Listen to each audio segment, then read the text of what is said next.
प्रदेश की सहकारी समितियों में आज से शुरू हुई समर्थन मूल्य पर धान खरीदी। किसानों ने खरीदी केंद्रों में की पूजा अर्चना।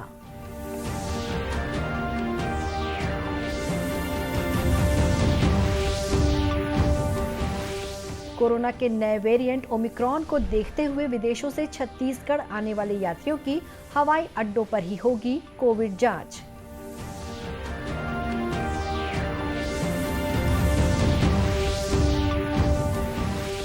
प्रदेश के 10 जिलों के 15 नगरीय निकायों में चुनाव को लेकर राजनीतिक सरगर्मियां तेज।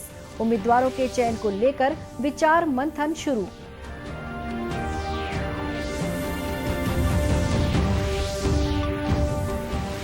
और महासमुंद जिले के सरकारी स्कूल में पढ़ने वाले छात्र वैभव देवांगन और धीरज यादव के प्रोजेक्ट को राष्ट्रीय स्तर पर मिला पुरस्कार।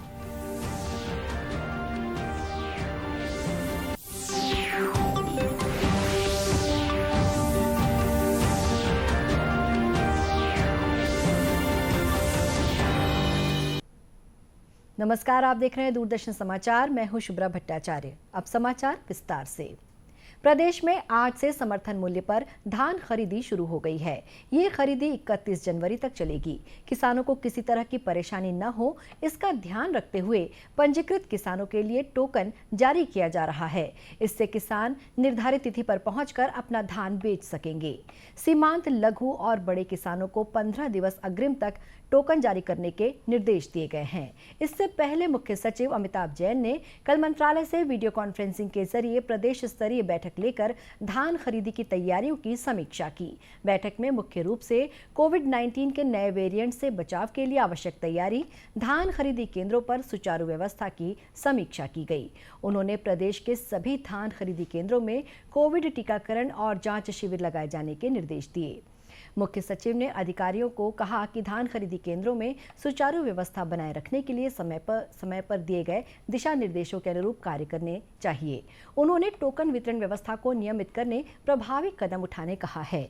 साथ ही धान खरीदी की प्रक्रिया में विवादित रहे समितियों, व्यक्तियों, कर्मचारियों पर कड़ी निगरानी रखने और कानूनी कार्रवाई करने के निर्देश दिए। उन्होंने कहा है कि धान खरीदी केंद्रों के नियमित निरीक्षण और परीक्षण के लिए सेक्टर बनाकर जोनल अधिकारियों की तैनाती की जाए। ये जोनल अधिकारी अपने प्रभार के धान खरीदी केंद्रों में नियमित रूप से भ्रमण करेंगे और धान खरीदी की व्यवस्था सुचारू रूप से संपादित कराएंगे। श्री जैन ने तकनीकी क्षमताओं और स्थानीय लोगों की मदद से धान खरीदी केंद्रों पर किसी भी प्रकार की अप्रिय स्थिति को रोकने और ऐसे अप्रिय कार्यों में लिप्त व्यक्तियों के विरुद्ध कानूनी कार्रवाई करने के निर्देश दिए। उन्होंने कहा है कि पुलिस की गश्त नियमित रूप से धान खरीदी केंद्रों में की जाए। साथ ही आवश्यक होने पर ऐसे विवादित केंद्रों में पुलिस बल की भी तैनाती की जाए। श्री जैन ने पुलिस महानिरीक्षक दुर्ग को बालोद जिले के धान खरीदी केंद्र पीपरछेड़ी में हुई घटना की जांच करने के निर्देश दिए हैं। कोरोना के नए वेरिएंट ओमिक्रॉन से बचाव के मद्देनजर विदेशों से छत्तीसगढ़ आने वालों की स्क्रीनिंग और जानकारी जुटाने के लिए प्रदेश के 3 हवाई अड्डों पर हेल्प डेस्क स्थापित करने के निर्देश दिए गए हैं। इस संबंध में स्वास्थ्य विभाग ने परिपत्र जारी कर सभी कलेक्टरों को कोरोना जांच और टीकाकरण में तेजी लाने को कहा है।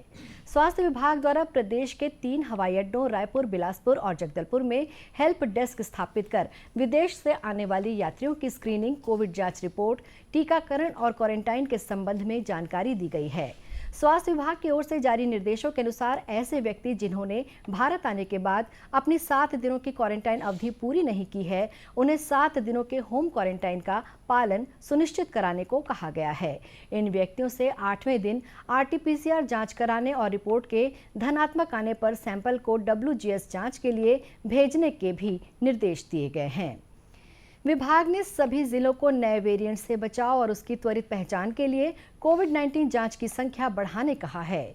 नए वेरिएंट की पहचान और निगरानी के लिए रोज हर जिले को RT-PCR जांच में धनात्मक आने वाले कम से कम 5% सैंपलों को WGS जांच के लिए भेजने के निर्देश दिए गए हैं। स्वास्थ्य विभाग ने सभी जिलों में कोरोना टीकाकरण का 100% लक्ष्य हासिल करने के लिए आवश्यक कार्रवाई करने कहा है। वहीं राष्ट्रव्यापी कोविड टीकाकरण अभियान के तहत अब तक देश में 124 करोड़ 10 लाख से अधिक टीके लगाए जा चुके हैं। स्वास्थ्य मंत्रालय ने कहा है कि कल 80,98,000 से अधिक टीके लगाए गए। इसी दौरान 8,900 से अधिक नए मामलों की पुष्टि हुई। वर्तमान में 99,023 लोगों का इलाज चल रहा है। साथ ही स्वस्थ होने की दर 98.36% हो गई है। पिछले 24 घंटे में 10,000 से अधिक लोग ठीक हुए। इधर छत्तीसगढ़ में कोरोना पॉजिटिविटी दर 0.14% रह गई है। कल प्रदेश में 24,030 नमूनों की जांच की गई। इनमें से 34 लोग कोरोना संक्रमित पाए गए। इस दौरान राज्य के 17 जिलों में कोरोना का कोई नया मामला नहीं मिला है। राज्य में कोरोना संक्रमण से कल किसी की मृत्यु नहीं हुई। इसी समय प्रदेश में 318 संक्रमित मरीजों का इलाज विभिन्न अस्पतालों या होम आइसोलेशन में चल रहा है।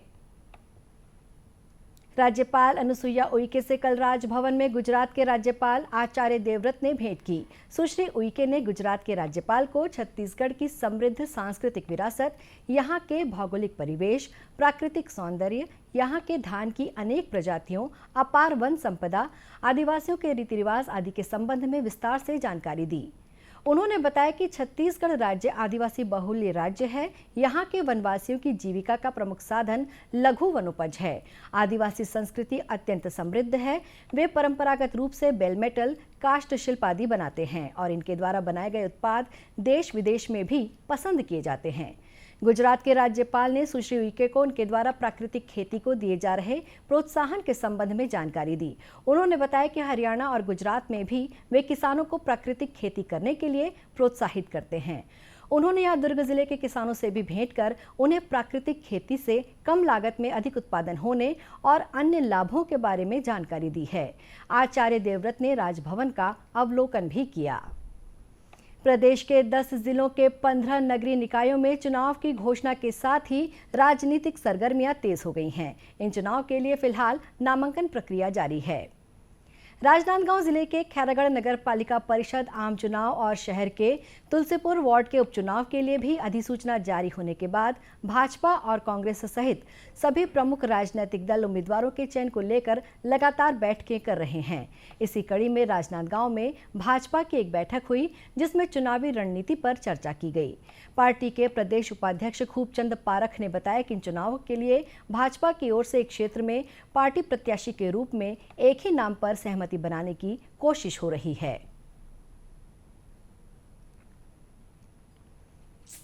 सभी नगरीय क्षेत्रों में हम स्वयं अपना बहुमत प्राप्त करें, ज़्यादा से ज़्यादा वार्ड में चुनाव जीतें। पिछली बार की जो पद्धति और इस बार की पद्धति में अंतर है। पिछली बार मेयर जिताने के लिए वार्ड अगर हार भी जाते हैं तो चलता था, लेकिन इस दफ़े मेयर अगर बनाना है तो ज़्यादा से ज़्यादा वार्डों में चुनाव जीतना है। इसी रणनीति से चुनाव की तैयारियां हो रही है। इसी तरह कांग्रेस पदाधिकारी भी चुनावी तैयारियों में लगे हुए हैं। कांग्रेस भवन में एक बैठक हुई। बाद में मीडिया से चर्चा करते हुए राजनांदगांव की महापौर हेमा देशमुख ने बताया कि उम्मीदवार चयन के लिए इच्छुक लोगों के आवेदन आने का सिलसिला शुरू हो गया है। कांग्रेस की तैयारी शुरू हो चुकी है, लगातार मीटिंग की जारी है और लोगों का आवेदन भी आना शुरू हो गया। प्रत्याशियों का बहुत जल्द ही इस पर चर्चा होगी और प्रत्याशी घोषित कर दिया जाएगा, क्योंकि 3 तारीख लास्ट है। उसके बाद स्पुटनिक का समय आएगा। तो हमारा मुख्य कर्तव्य है कि हमारी ओर से कोई एक नाम जाए, वो भी सर्वसम्मति से, और उसके बाद सारे बूथ के अध्यक्ष और वार्ड के अध्यक्ष और बूथ के कार्यकर्ता सब मिलकर लगातार कोशिश करेंगे और अपनी लड़ाई लड़ेंगे। गौरतलब है कि खैरागढ़ नगर पालिका परिषद के लिए आम चुनाव और शहर के तुलसीपुर वार्ड में पूर्व महापौर शोभा सोनी का कोविड से निधन होने के कारण पार्षद पद के लिए उपचुनाव होना है। आज विश्व एड्स दिवस है। इस महामारी को समाप्त करने के लिए किए जा रहे कार्यों को उजागर करने के लिए हर वर्ष 1 दिसंबर को ये दिवस मनाया जाता है। इस मौके पर छत्तीसगढ़ सहित देश भर में जन जागरूकता पर आधारित अनेक आयोजन हो रहे हैं। इसका लक्ष्य human immuno deficiency virus HIV की घातक स्थिति के साथ रह रहे लोगों का मनोबल बढ़ाना भी है। प्रथम विश्व एड्स दिवस 1988 में मनाया गया था। HIV सार्वजनिक स्वास्थ्य का एक प्रमुख मुद्दा है, जो विश्व भर में करोड़ों लोगों का दुष्प्रभावित कर रहा है। इसका वायरस प्रतिरक्षा प्रणाली पर हमला करता है और अन्य बीमारियों से प्रतिरक्षण की क्षमता कम करता है। इससे रोगी का जीवन संकट में पड़ जाता है। आज HIV के उपचार की दिशा में वैज्ञानिक प्रगति हुई है। HIV के साथ रह रहे लोगों की सुरक्षा के लिए कानून भी बनाए गए हैं।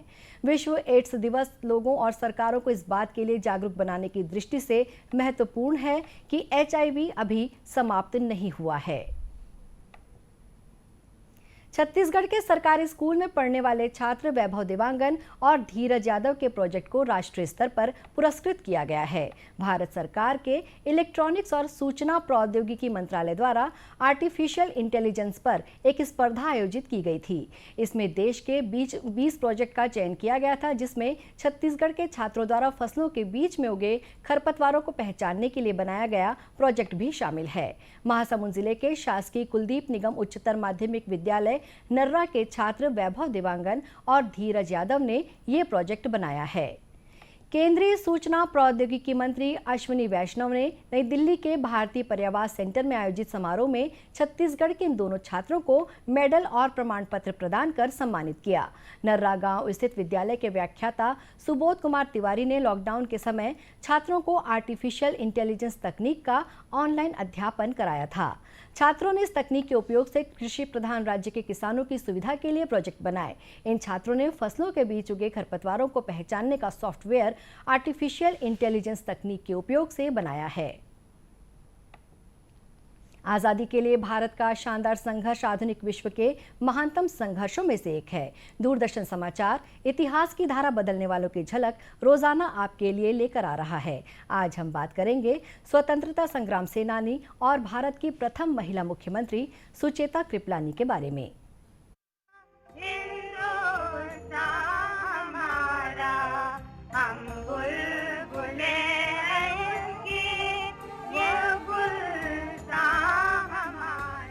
आज की कड़ी में हम याद कर रहे हैं 15 अगस्त 1947 को सारे जहां से अच्छा हिंदोस्तां हमारा गायन में अग्रणी भूमिका निभाने वाली स्वतंत्रता सेनानी राष्ट्रवादी सुचेता कृपलानी को उनकी मृत्यु 1 दिसंबर 1974 को हुई थी।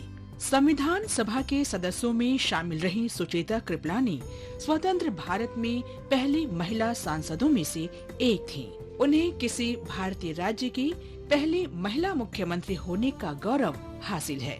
वे 1963 से 1967 तक उत्तर प्रदेश की प्रथम मुख्यमंत्री रहीं। स्वाधीनता संग्राम के दौरान भारत छोड़ो आंदोलन में अग्रणी भूमिका निभाने के कारण अंग्रेजों ने उन्हें गिरफ्तार कर लिया। उन्होंने विभाजन के दंगों के दौरान गांधी जी के साथ मिलकर काम किया था। काम के प्रति उनके समर्पण से गांधी जी बहुत प्रभावित थे। अपने लेखों में गांधी जी ने उनका वर्णन साहसी महिला के रूप में किया। 1946 में गांधी जी के साथ नोआखाली गईं और भारत के विभाजन के दौरान राहत और पुनर्वास समिति के सचिव के रूप में शरणार्थियों के पुनर्वास में महत्वपूर्ण भूमिका निभाई। सुचेता कृपलानी आजीवन एक सच्ची गांधीवादी बनी रही और जन कल्याण के लिए काम करती रही। इस महान स्वतंत्रता सेनानी को हमारा नमन।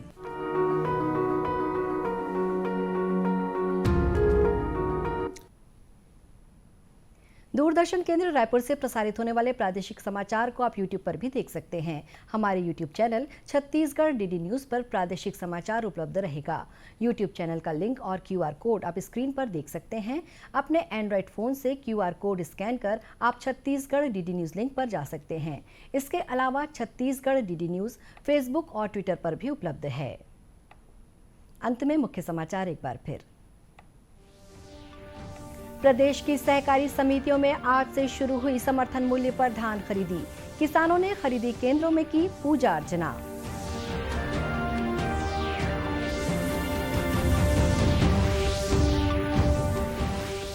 कोरोना के नए वेरिएंट ओमिक्रॉन को देखते हुए विदेशों से छत्तीसगढ़ आने वाले यात्रियों की हवाई अड्डों पर ही होगी कोविड जांच।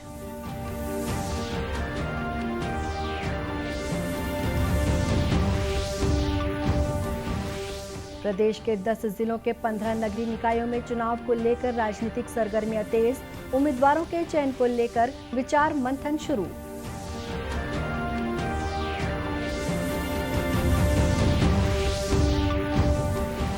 और महासमुंद जिले के सरकारी स्कूल में पढ़ने वाले छात्र वैभव देवांगन और धीरज यादव के प्रोजेक्ट को राष्ट्रीय स्तर पर मिला पुरस्कार। इसी के साथ ये समाचार बुलेटिन समाप्त हुआ। नमस्कार।